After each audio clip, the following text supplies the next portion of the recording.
বিষ্ণু ইসলাম বলেন, মান কানা ইউমিনু বিল্লাহ ওয়াল ইয়াউমিল আখির ফালিউকরিম জারাহ, যে আল্লাহ বিশ্বাস করে আর আখিরাতে বিশ্বাস করে সেজন্য প্রতিবেশীর সাথে ভালো আচরণ করে।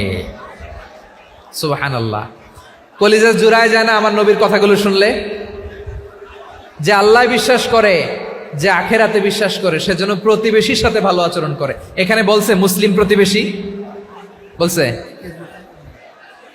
নামাজি প্রতিবেশী বলছে, আল্লাহওয়ালা প্রতিবেশী বলছে না।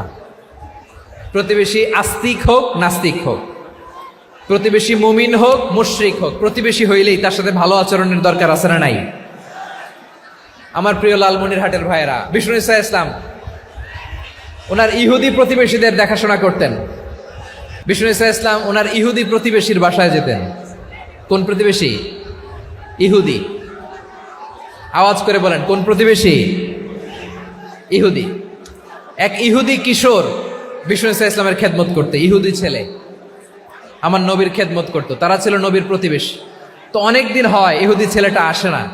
বিষ্ণুনবী খোঁজ দিলেন, ঘটনা কি? একটা ইহুদি ছেলে না আমার খেদমতে আসতো, ছেলেটা কই? খোঁজ নিয়ে জানলেন ছেলেটা অসুস্থ। বিষ্ণু ইসলাম ওই ইহুদির বাড়িতে চলে গেলেন ওই ছেলেটাকে দেখা করার জন্য, ভিজিট করার জন্য। সুবহানাল্লাহ পড়বেন না? গেলেন, যে দেখে ইহুদি ছেলেটা মুমূর্ষ, জান যায় যায় ভাব, বিছানায় পড়ে আছে, তার বাবা দাঁড়ানো। বিশ্বনবী তার মাথার পাশে বসলেন, মাথায় হাত বুলিয়ে দিলেন, আর ছেলেটাকে বললেন, আসলিম, হে ইহুদি ছেলে, আসলিম, ইসলাম ধর্ম গ্রহণ করো। তো ছোট্ট ছেলে ভাবে আমরা ইহুদি, এখন ইসলাম ধর্ম গ্রহণ করলে আব্বা যদি বকা দেয়, ফানাযারা ইলা ওয়াজহি আবি, ছেলেটা তার বাবার চেহারার দিকে তাকালো, দেখি আব্বা কি কয়। আব্বা যদি বলে তাইলে ইসলাম ধর্ম গ্রহণ করবো।